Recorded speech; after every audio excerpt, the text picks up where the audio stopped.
Shalom, and welcome to the Remnant radio show where we're living and learning a restoration lifestyle.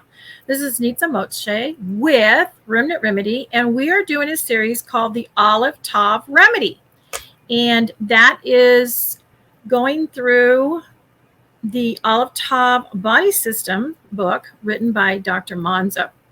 So I'm going to try to share today. We have lots to cover, and hopefully we're going to get through it.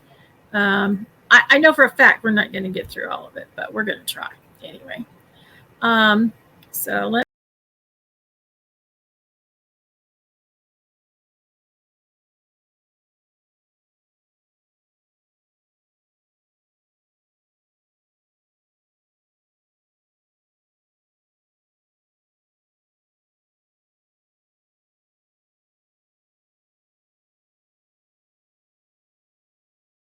stop this. Hang on.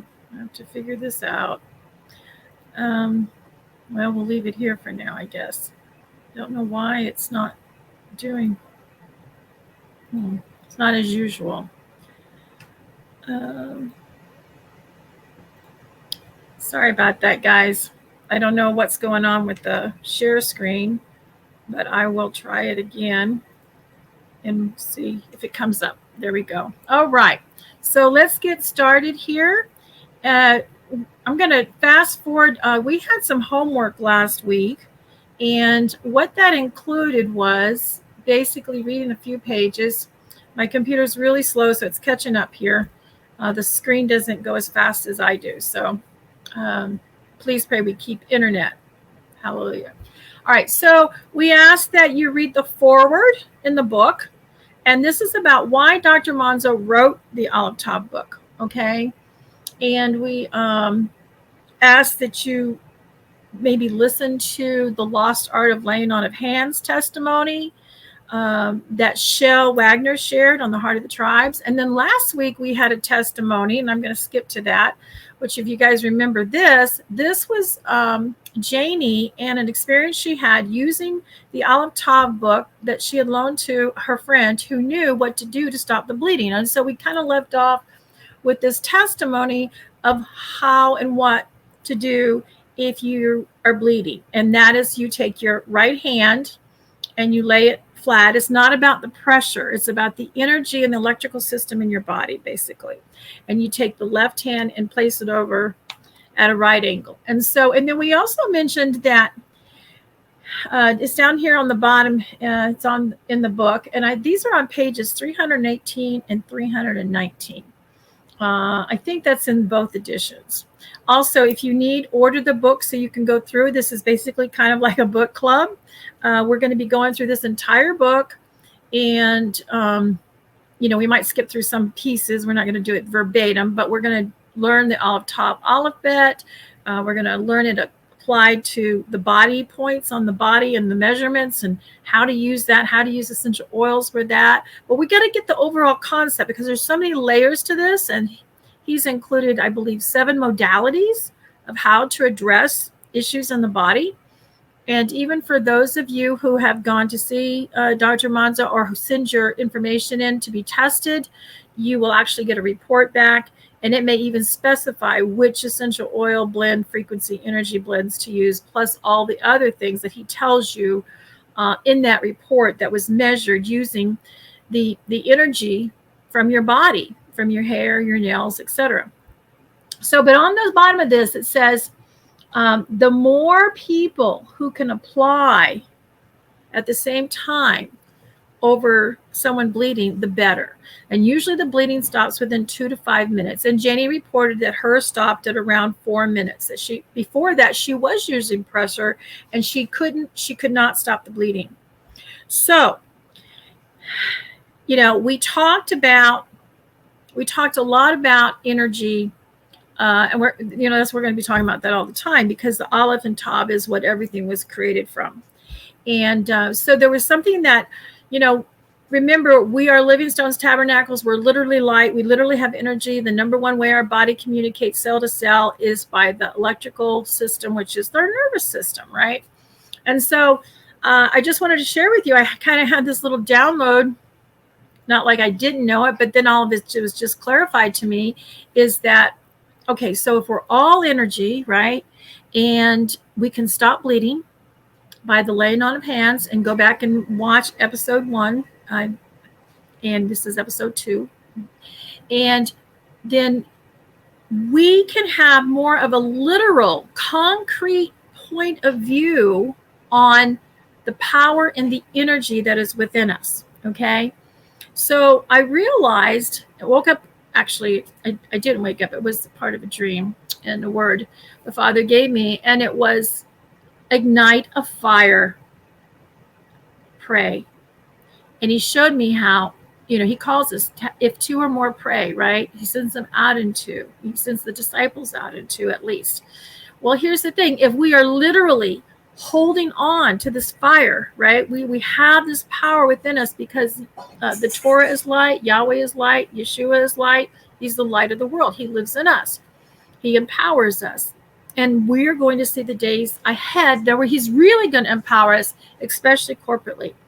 Well, if we bring 2 or more together and pray, we are literally, not just concretely, spiritually kind of abstract something out there. We are literally bringing 2 forces or 2 embers per se and igniting a fire.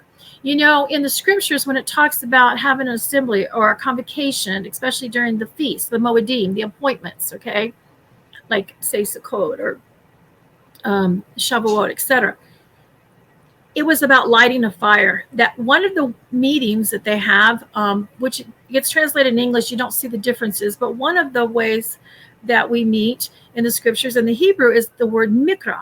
And we can actually tear that apart in the ancient Hebrew and see that it's the meeting of the heads, or the heads of the sheep, or the heads of the household.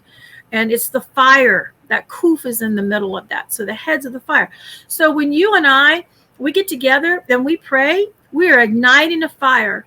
And there's a picture here of a forest fire, and we won't go into this here and now, but later on, we'll talk a lot about aromatherapy, biblical aromatherapy, and how throughout scripture, we are compared, people are compared as trees. So these trees are on fire, okay? And this fire doesn't look good, because when a fire comes into our lives, spiritually, physically, right, it's either there to refine you or to consume you. If you are righteous and living according to his word, then he will refine you. But if you're wicked, unrighteous, and don't know him, it's either going to cause you to surrender your life to him, or it's going to consume you. Okay? And hopefully most of us, before we're consumed all the way, we surrender. We surrender to him. So just wanted to bring that back. Okay, so we're going to start today with 2 questions. And hopefully we'll get through this. I'm not sure, but we're going to read a section of the book. But I got 2 questions. And so I thought, well, we'll go ahead and cover this, because a lot of people don't realize that in the Aleph-Tav Body System book, there is a whole section on linen. And I'm so glad that he addressed this, because, I've had concerns about it too. And, you don't want to come out and talk against so many people and so many things. But I remember when I first started reading and writing and researching on linen in 2007, there was only a few of us, maybe 1 or 2 others. And I didn't see anybody address it from Genesis to Revelations as far as scripture goes. So I've worked on that, and I have all kinds of resources for that. But I don't want to go into that right now. If you go to my Facebook page, I have shared a lot of that, okay? And we're going to go into some more, probably over Sukkot, to take a little bit of a break from the body system and the Aleph-Tav ancient Hebrew. But first of all, I have one short little question. If you listened to Heart of the Tribes episode 1 from High Places last week, and you can go to my Rumble account, you can go to remnantremedy.com, scroll down to the bottom and hit YouTube or Rumble, but we prefer that you go to Rumble, and please subscribe. Stacy, wonderful person. I got to spend last Sukkot with her in Texas. She refers to a story I told about my mother wearing the aluminum hat and like gloves to help stop the pain from the towers as we're driving across the country. So you have to go back and watch that. So she came back and she asked the question, would a linen hat and glove instead of the foiled ones, the aluminum foil ones, help you and others ward off EMF pollution basically during travel. Okay, so I want to kind of just briefly address that, but I'm not sure that I'll do it sufficiently, but I think some of it will be answered, and I do want to do some more research. But here's my thinking. We know that, like, if you park underneath an aluminum cardboard, or like even if you're in Costco until they started putting stronger antennas, or Walmart, you couldn't get cell service inside the building. So I think linen helps protect us from radiation, but I think it's more about us and having an atmosphere around our electrical body that we don't become static, that there's blood flow, there's energy flow. Okay, so I really think it's more about that. I don't think that linen, and we'll find out if Dr. Monzo can ever measure or do this, but I don't think that linen in and of itself protects or shields or absorbs the EMF pollution, basically. Okay. But we do have heavy metals in our body, right? We're breathing heavy metals. It's in our food, it's in our water. And the more junk you eat, of course, the more it is. And heavy metals is a lot of what blocks our lymphatic system, which can attribute to especially breast cancer and other problems in the body, especially for women. So I'm going to say I don't think so. I think the aluminum foil, because it's a heavy metal, or a metal, yeah, it is a heavy metal in the body, is really better. And that's why you can buy wallets and different things that you put on your little, put your little credit card in to protect, to make a what do they call it? A Faraday cage, right? So I don't think that's possible. I think the linen's more about your body being able to function the way it was created to function. So to some degree, I think it helps you function better, to mitigate that better, to balance off better. But I don't think it would protect you like the aluminum foil. And we have to remember too, our hair, which in our fingernails, right?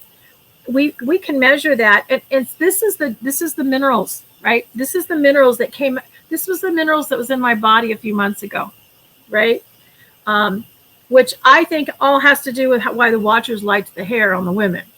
I could suspect that women might seem overall to be more intuitive or in connection with the spirit realm because they have longer antennas. Anyway, so that's all I can say about that right now. I don't think I have any better answers than that. Now we're going to get to the bigger question, and that was Brakaim. Braka, I'm not sure how you say or pronounce her name, but she had some questions. And again, I think that it's, again, overall, it's about our bodies. We are living stones, tabernacles. We have the Mishkan in the wilderness that it gives us the pattern for layering, okay, and how. So we're going to look at her question. But first, I want to share with you that she does beautiful artwork, okay? And if you go to www.z as in zebra, HIBIT.org/BMS, you'll see some beautiful artwork. And I just kind of wanted to share that with you here, that she's got beautiful artwork, and that helps support her in her life. So thank you for that. I've got a beautiful pomegranate picture I hope to get framed and put up one day. Okay, so let's go to her question. What does it mean not mixing fabrics or the value of the frequencies natural clothes have? Like linen, wool, cotton, did they cancel out each other when mixed together and the final frequency is zero? Whoops. Does that mean we can only clothe in linen at all, or woolen or cotton, for example?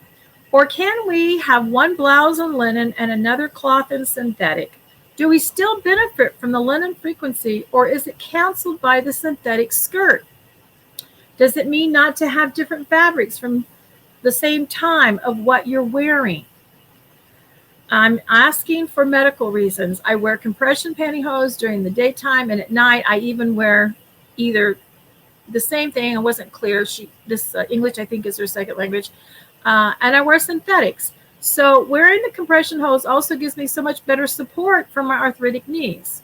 Of course, we could address arthritis and how it can be parasites and how to detox and get rid of them, or what we can do nutritionally to support that. And I say that as a person who has suffered from it greatly. I had a grandfather crippled at 19 from it. So I know there's a lot you can do with diet, food, supplementation, detoxification. But the point of the matter is she has some major issues to deal with here. So here's the good news. So she says, would it mean that if I wear a linen blouse, the frequency is canceled, causing the zero frequency of the pantyhose I have to wear? Okay. If so, it would not make any sense to me any longer to even look for linen clothes or any natural clothes, because I cannot go without my compression hose. And then she has another question, which I don't want to address right now, except that you need to oxygenate your blood. If you have any kind of clotting disorder, which could be genetic, but in this day and age, we are bombarded with so many things. Even if we didn't take or get a spider bite, right? We have clotting issues. There could be clotting issues from what is being down on us. There are clotting issues whether you get the spider bite or you don't get the spider bite when you're around these people. There's a lot of things in our atmosphere that can cause our blood to clot, not just to mention lifestyle. So there are some things you can get. If you go to remnantremedy.com, go to Pure Shimon store. We now carry Dr. Monzo's quantum energy minerals. And that's basically a fulvic humic acid mixture blend, which is full spectrum. Most of your fulvic humic products out there are not full spectrum. What does full spectrum mean? It means it's going to bind parasites, pathogens, etc., Lyme, whatever, mold, okay? But it's going to give micronutrients that the body needs. I can tell you that, like for me, for instance, when I started taking it, I'd already taken some boric acid to help get rid of bone spurs. But when I took it after a couple of weeks, 3 to 4 weeks, my bone spur was gone. And the bone spur was so bad at one time that I couldn't even hold a purse or carry anything because they just come on me. And then I discovered that they came on me because of vitamin D. So also go to Remnant Remedy, go to Needs Moshe on Facebook. I have shared in there a video on why and how this falsehood about vitamin D is not true. You need to really watch that video. I knew it caused bone spurs in me, but I didn't know why. So I encourage you to do that. But again, I have posted lots and lots of information on my page, Needs Moshe at Facebook, and also for Mishpachah, we have a private group. Sometimes it's the same stuff, sometimes it's different. And all you have to do is contact me there and ask to be in the private group. So what we're going to do today, because we're already down 18 minutes, we are going to take and read. So also don't forget to go to remnantremedy.com, go to pureshimon.com, the essential oil store, and right there on the front page, you will find the book, the Aleph-Tav book. And it's over 400 pages, and this is going to change your life. It's going to change the lives around you. And in fact, it really helped Janie last week when she was bleeding. So here's the book, if you can see that. So what we're going to do is we're going to find there's some falsehoods. And I'm so glad that he measured and put it in here, because when I come out and say it, I don't usually do controversial stuff on cyberspace. That's only something I do when somebody wants to come here and listen to what I have to say. And if they don't, then that's okay too. Father will work it out with them. So he did a section on linen, and it starts on page 381 in the book. It's called Appendix A, Materials and the Body, No Mingled Seed. Now, I don't think we'll get to it this week. We'll hopefully get to that next week. We'll finish that up before we get into some of the other stuff from the front of the book. And we're going to skip the first few pages, and we're going to go to the falsehood section of the book. So we are going to start on page 384. Well, really the bottom of 383. Okay. And I think this will answer some of your questions for sure. Okay. So it says false information regarding testing of fabrics. And it is true. I have witnessed this since 2007. Everybody copies everybody and this information. Okay. And I've even, I had a 3-part article, an overview of linen, because I could hours and days on linen in the research. But, you know, I even had to correct the thing about the frequencies and energy, that basically an essential oil multi-level company has kind of propagated that falsehood, which I'll cover one day in the essential aroma class. And also this particular person propagated this report, which is pretty much anybody who was doing linen way back before 2007, which wasn't very many. Then it just grew. You know, people just copied and pasted. They didn't copy and paste my Genesis Revelation sections, but on the search, but that's okay.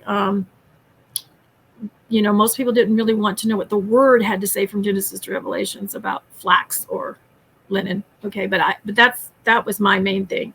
So, and maybe through Sukkot, I will share part 3 of that I've only shared twice, and every time I share it, either I get kicked off the platform for being a new agey, or something happens to it and it gets destroyed. So I don't know. I think it's really important. Okay, so we're going to start with false information regarding testing of fabrics. And I think this is going to give you a lot of relief, Braca. Okay, so third. This is third in the section on linen that he's done. And we'll go back and do the first parts next week.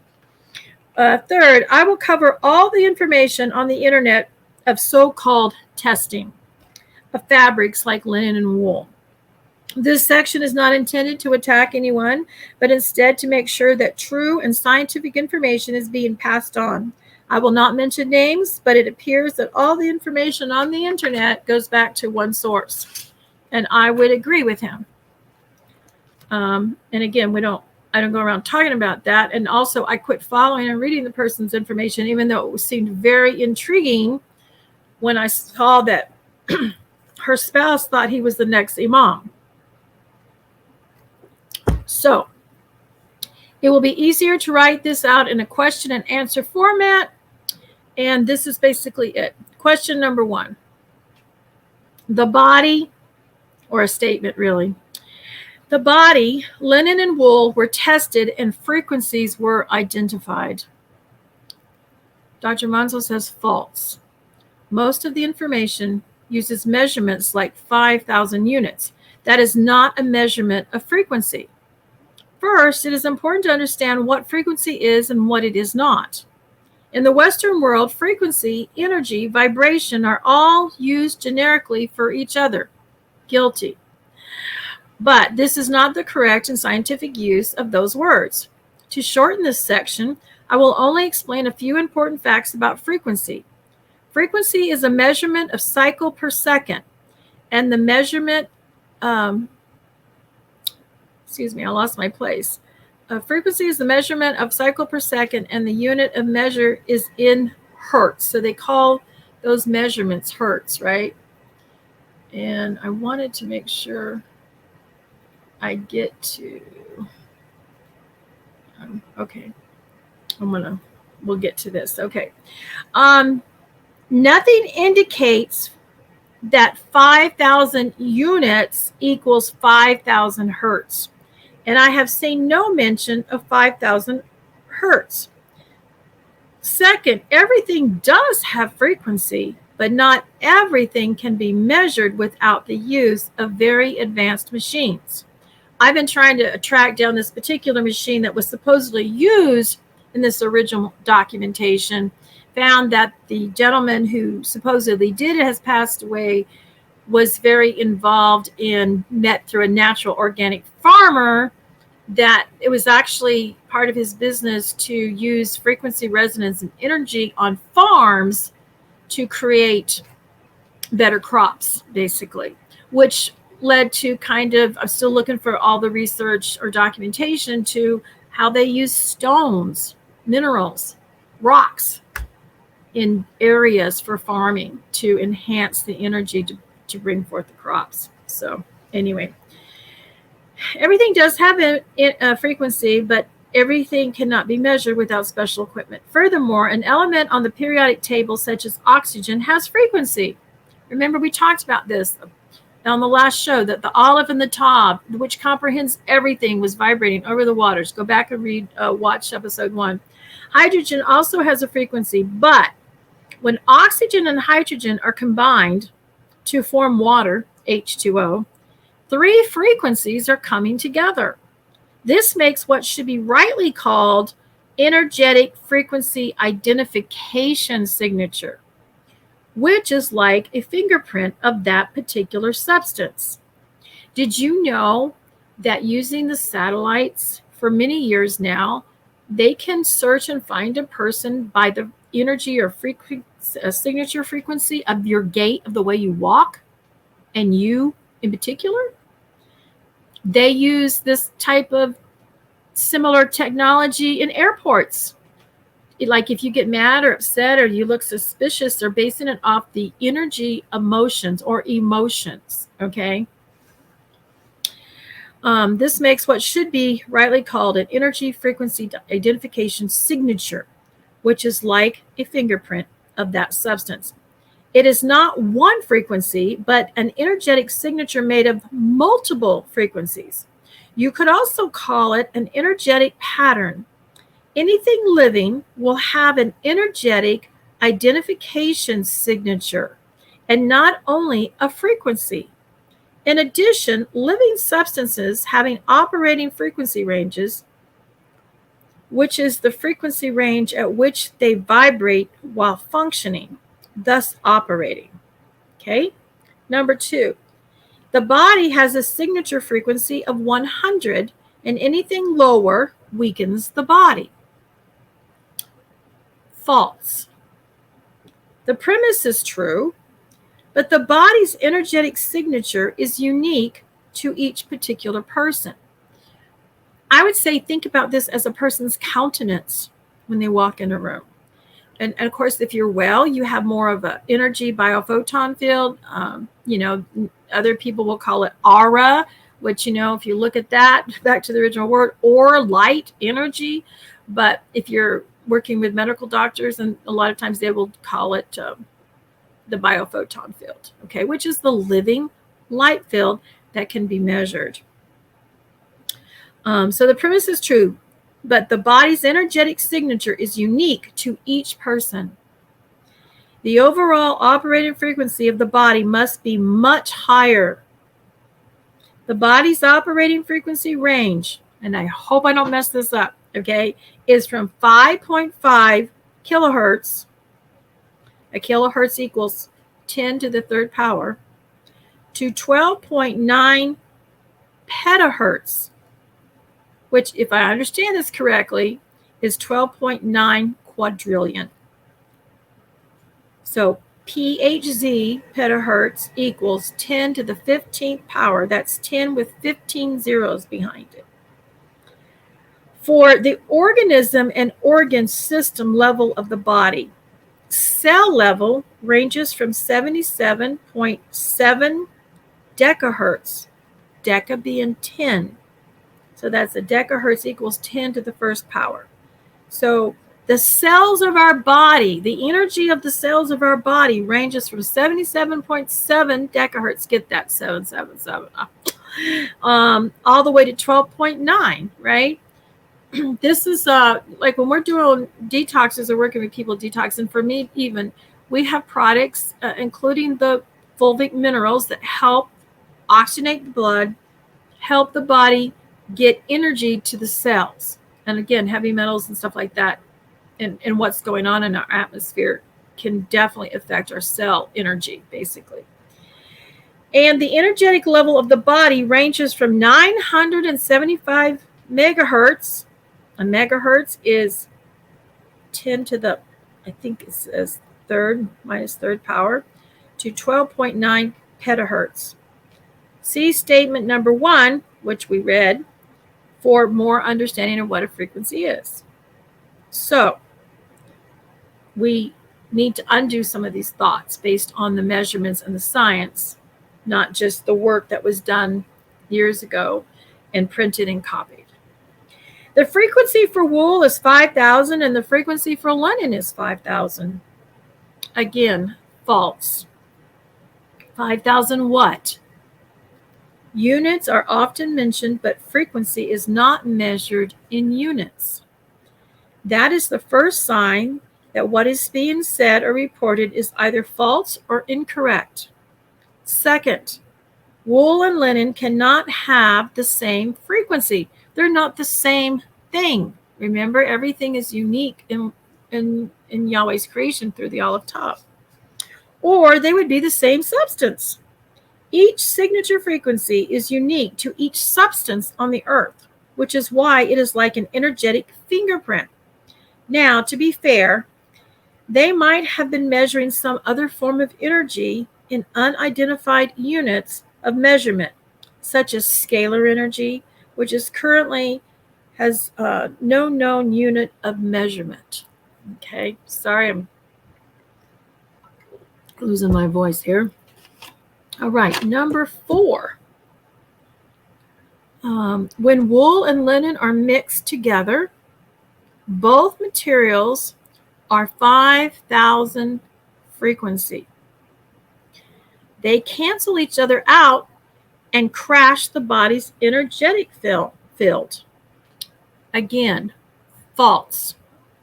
First, I've already stated they cannot both be 5,000 and they are not measuring frequency. Second, there are 2 types of energetic interference waves. I need to go to this next chart. One is called constructive interference, and the second is called destructive interference. I would describe this as debar, frequencies and vibrations put in order, versus deber, the contronym, vibrations and frequencies put in disorder, which is chaos, which doesn't bring life, it brings destruction. Okay. In constructive, both frequency waves are the same, and that causes the energy to amplify and become stronger. So you see over here on this chart on the right, we have constructive energy. So you can see the waves match. They're parallel, basically. They're flowing in conjunction with each other, okay? So the body would not crash. It would become stronger with this kind of interference of energy. However, with destructive interference, which is also called noise cancellation, I have a high-functioning minor autistic type child who can't stand all kinds of noises, so he uses a noise cancellation muff, especially when he travels. However, the destructive interference, the energy is canceled or destroyed due to the 2 frequencies, waves, that are inverted from each other. So you see, they're kind of the opposite. That one goes up, this one goes down. That one goes down, that one goes up. See, so they're opposite, right? And so basically, when you have those 2 type of energies or this kind of interference, what it basically ends up being is a cancelization to just, a flatliner. Isn't that a flatliner? When our heart stops going and they got you all hooked up to the machines, right?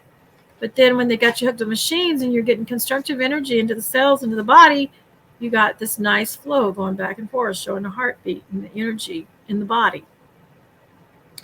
So these are the opposite of each other, destructive. For this to be true, then one of the materials, remember we're referring to linen or wool, would have to be 5,000 hertz, and the other a negative 5,000 hertz. Again, neither of them was measured in hertz.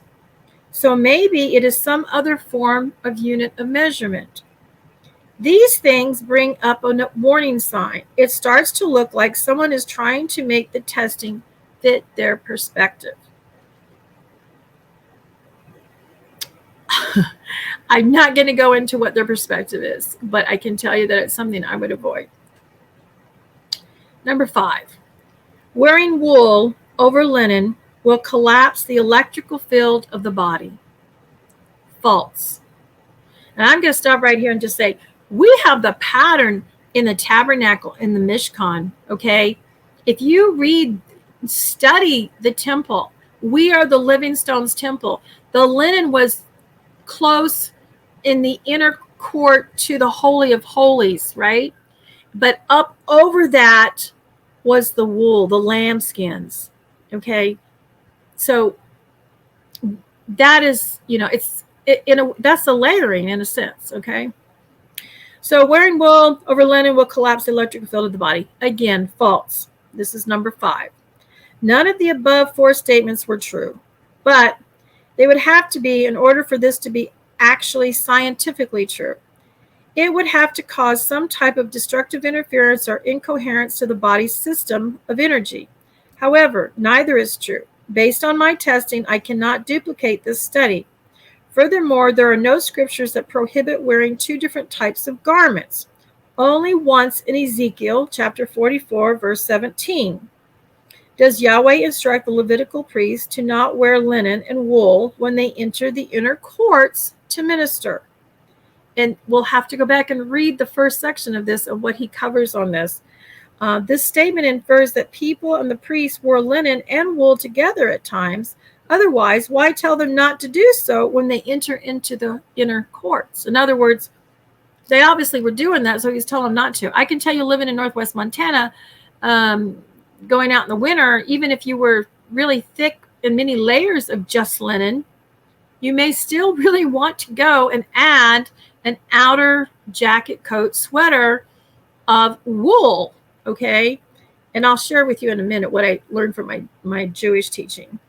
Okay, I believe the reason for this commandment was to keep the priests from overheating and sweating while in the inner court, due to the tabernacle temple being highly electromagnetically charged.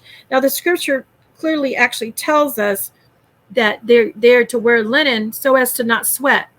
You see, if they were dealing with the Ark of the Covenant, if they were dealing in the Holy of Holies where all that energy and the presence of Yah was, then they needed to be grounded, right? It was important to be grounded. It was important to have this environment around your body of linen that reflects light and allows your light and your energy in your body to flow. And I think that's really what's more important here when we're looking at linen and wearing it. It's about creating that immediate environment and also not having all the extra toxic chemicals of wearing petroleum-based clothing or other kinds of chemical clothing. Because linen, wool, hemp, those types of materials, natural materials, allows the body to breathe. Okay, but of course he says, just studying the electromagnetic energy of charges in the Holy of Holies is a whole other topic, right? So this is a third sign that somebody was trying to force a perceived idea into the study. I speculate that it might have been rabbinical Judaism. I can tell you that there's Seventh-day Adventism in there. There's Muslim in there. And I'll leave it at that. Now, my Jewish source when I was doing my trainings was this, that they said shotness was you don't mix the threads. In other words, you don't loop the threads. So that's why you wouldn't make a garment of those two. Plus, you're mixing an animal, which is the whole beginning of his commentary here. You don't mix unlike kinds in your fabric. So that would be, so, you wouldn't mix animal wool with cotton or with linen. This is why, if you use linen thread on linen clothing is great, but you could use cotton and not violate that, right?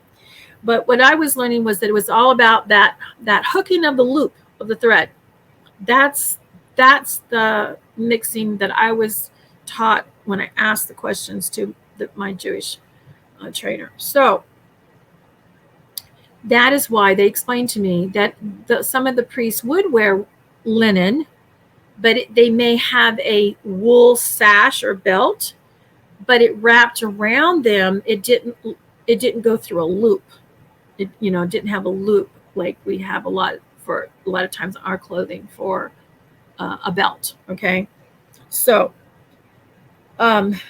so that that's basically it. So going back to her question, and we'll go into shotness when we do the other section. I'll see how much time we got here. Back to Brocket's question is, what does it mean not to mix or to not mix the frequencies? Okay, we're not going to focus on mixing the frequencies because that's really not a valid question. It's talking about mixing unlike kind, which we will cover. I can tell you though, when I taught on linen, I had someone go back and take off. They had a headache and they took off, the common beautiful scarves because they're easier to dye, etc. But the artificial synthetic scarf, then they put on a linen scarf or a wool scarf and came back and said their headache went away. Well, that kind of makes sense because if their headache was based on any kind of energy from the body trying to balance itself out or something coming at it, it would help just the static around the body, right? So I tell a lot of people, like I always wanted to know, if I have linen sheets and I have a linen blanket, can I put wool on the bottom? Can I put cotton on the bottom? And then of course we have the problem of the mattress, right? The mattress is made out of all kinds of synthetic materials and things like that. So what I do personally for me is I take a 100% cotton blanket and put it between the mattress and the first linen sheet. Okay. So to me, that's the, going back to that way of thinking that was just originally probably wrong, was that, cotton was neutral. In either case, it was a separate barrier before I went into the linen, and then the linen. And then I use cotton with goose down in the wintertime for the very top. So, but it might be encased in a cotton duvet, right? A duvet basically is a giant pillowcase for your blanket, for your comforter, especially if it's goose down. It helps protect it. Okay. So let's see, how are we doing on time here? Okay, so we can go back and we will start beginning from that. I do want to share, I'll share some, we'll stop on time to go through some of the resources. Okay, so if you go to remnantremedy.com, you will find there's articles. There's a few articles. One article is on the properties of linen. And again, I may need to tweak that in alignment with the scientific measurement that Dr. Monzo has done. And there are radio shows. I can't tell you how many radio shows, but there's a lot of them. And they're not all under the topic of linen. There is in my newsletter, I posted a couple of those. For a long time, I only put things in my newsletter. And I'm sure it still happens because I have someone who copies my work. And so I didn't blog it, okay, and I didn't just send it out except for a newsletter. That first whole overview that I did was printed in one of Dr. Hollis Elowine's Torah workbooks, and it's in the appendix there. And I have updated it and made some corrections to the links, etc. And hopefully I'll share that around Sukkot. And then I shared the newsletters 1 and 2 on Facebook. And then there's the properties on there. That is on livingstonestabernacle.org, which is a link to articles off of remnantremedy.com. Okay.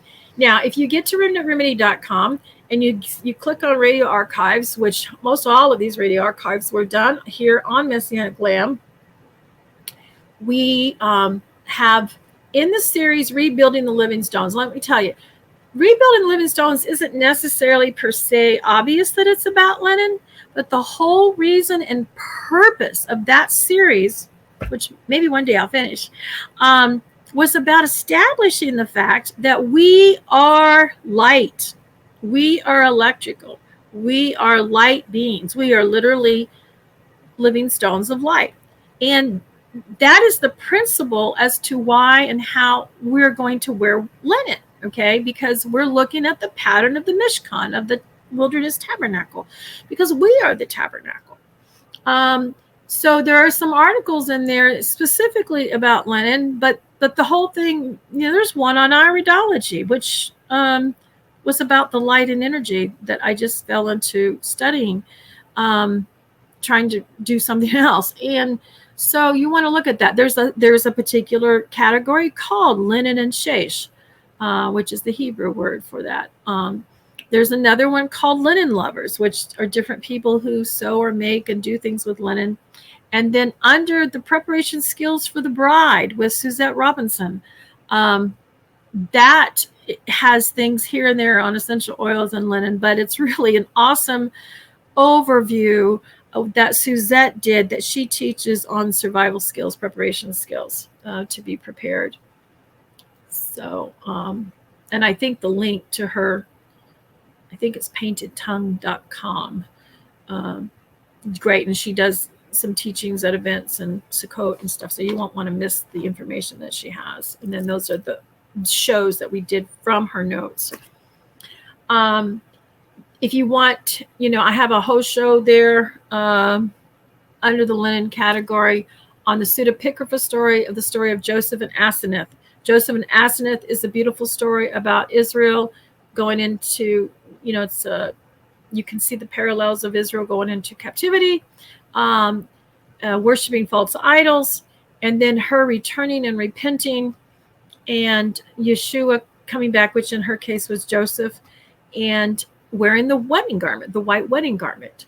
And in Revelations 19:8, it says, and to her was granted that she, talking about the bride, was granted to be arrayed in fine linen, clean and white, for fine linen is the righteousness of the saints. Now, understand, I believe some translations might say prepared. It's been a while since I've torn this apart. But I want you to pay attention. For fine linen is the righteousness of the saint. You're not going to find a direct commandment that says wear linen. But if you did a study from Genesis to Revelations on flax, linen, etc., you will come to the conclusion, I'm pretty sure, that linen, white linen, is the wedding garment. And when it says it is the righteousness of the saints, well, what is the righteousness, right? What makes us righteous or non-righteous besides the blood of Yeshua, right? Is our instructions on how to be righteous, our instructions on how to live rightly before Yahweh and rightly before our mankind, brothers and sisters, is the Torah, okay? So it's almost like saying for the fine linen is the Torah of the saints. In other words, it is part of the commandments. And when we get to Matthew 22, 11, and 12, when we get the story about the wedding supper and the guest shows up without the right linen garment on, I think once you do that full study, you'll discover they didn't have on their white linen. So they came improperly dressed. And remember, garments represents our righteousness, okay? Whether we're righteous or unrighteous. We get a new name, we get new garments. We find that all throughout Scripture. And that's really part of what is in part 3 when I discuss part 3 of linen. It's about what happens to Yahweh's people when they're given linen, okay? Usually they're being set free and or being set up for dominion and to reign in conjunction with him. So anyway, and then we did a great show on Heart of the Tribes. Go to the Heart of the Tribes, and I think I've also posted it on my Rumble account.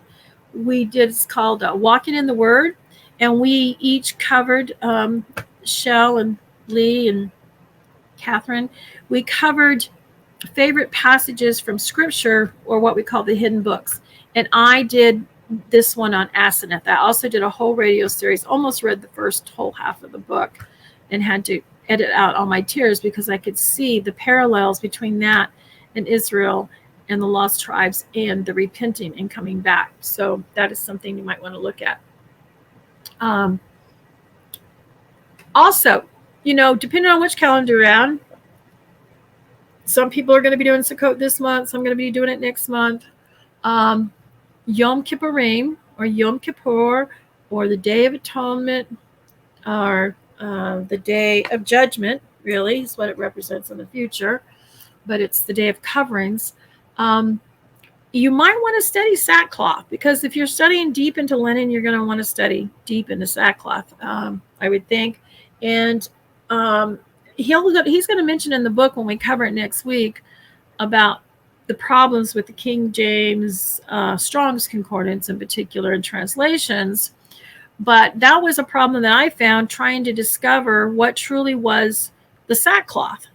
And in the King James and the Strong's, it basically says it's made from goat, hair. But the problem is that's not correct. And that was one of my first signs of discovering, oh my gosh, even the Strong's is not dependable. I mean, it's a great tool, don't get me wrong, but we can't camp there, okay? And we've got to learn enough to know and read that when we get to there, we go, there must be something missing. There's something more to the story. So I did a teaching on what the sackcloth was. That's a radio show on. It actually turns out that it's linen, and it comes from a writing and some research that I found by Booker T. Washington. So there'll be a little bit of history there for you, and how it can be. Now, understand, I have raised my own sheep. I have sheared them. I didn't raise my own flax. I wanted to, but I had flax, and so I was learning to spin and stuff. So when you start actually putting your hands to these things, a lot of things come into your mind that you would have never noticed before, and or questions. And then also I share how I observe Kippurim. Usually, I haven't for the last few years because of our moving around, and I have to find the garment. But when you read or hear the story about Booker T. Washington and how that linen was so rough and it was sackcloth, basically, and discover how painful it was for him, you're going to find out that the linen sackcloth, it could be linen. And so what I do, I know a lot of people and traditions that you wear white linen, or you wear white, fine linen. Remember, there's a reason in Scripture why it says fine, okay? Because there's a rough, tough, painful type of linen, depending on how it's processed or at what point in the process. So I just shared theirs with when I did the shows with Posey sometimes on how I observe Yom Kippurim. And what I did basically is I couldn't get my hands on that kind of linen. So what I did is I got feed sacks, basically burlap feed sacks, and I put burlap feed sacks on during Yom Kippur to pray. And I will tell you this, that if you do that, it will be uncomfortable. And if you decide that you're going to, laze off and not pray, the fibers digging into your skin is going to help remind you to be afflicted, because you are being afflicted with the fibers, and to pray. Conversely, when I wear, one time I wore white linen, and I was making spaghetti for Shabbat, and somehow the ladle accidentally flipped out of the crock pot, and it got onto my white linen, and I about had a meltdown. And as I was melting down, because I'm like, this is never going to come out, the Holy Spirit was just speaking to me and saying, see, you think you live a righteous, clean life, but you just don't realize what is in and around you that can make you defiled in a second, right? So it really gave me an illustrative picture of being defiled by watching that white linen get covered with spaghetti sauce. Okay. So those are there. And again, you can ask me for these, but pretty much it is all posted on my Facebook page. Okay. And let me see, we got a few minutes left, just about a couple minutes. So here's a picture. So in the textile, and when you read or listen to these shows, you'll understand this. In the textile industry, the tow is what it's called, or hards, is the coarse broken fiber removed during the processing of flax. You also get a tow when you're doing wool or alpaca. It's called a tow. There's a part of the fiber. But it's coarse, okay? It's not real fine. It's not soft. It's not refined linen, right? It's the coarse part. And this is also the same for hemp or jute, and it's when it's separated from the sheaves. Flax tows are often used as a poultry stuffing and oakum. I'm not sure what oakum is, so I'll have to look that one up. Tows in general are frequently cut up to produce stable fiber. And so this is kind of a picture here of what it looks like. It's rough, okay? And again, this, when you listen to the Booker T story of how he had to go through that every year, you'll understand that. Okay. And then next week, we are going to look at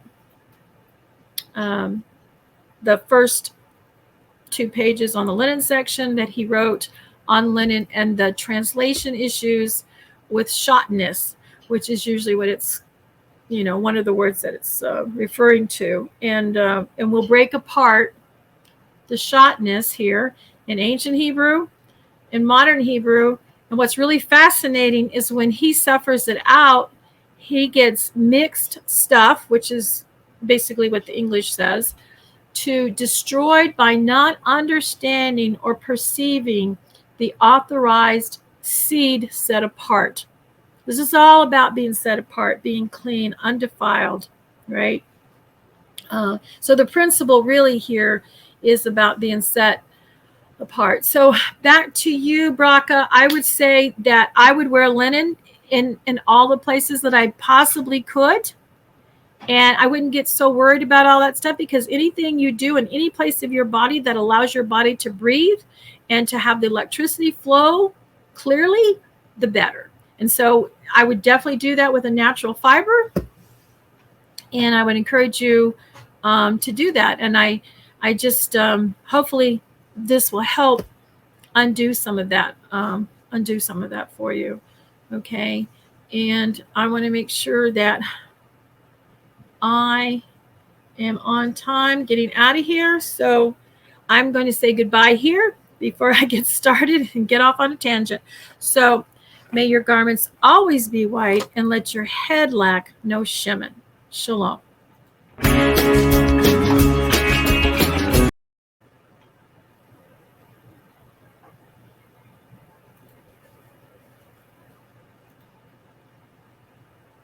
Sorry about that.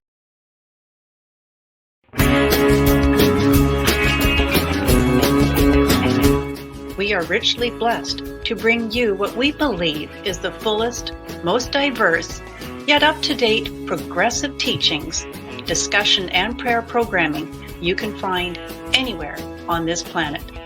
Be sure to take the tour of the MessianicLambRadio.com website. I'm Susan Hoogie, thanking you for joining us on the Messianic Lamb Video Network. Rise up, my bride, don't you know? On your heels are the days of war.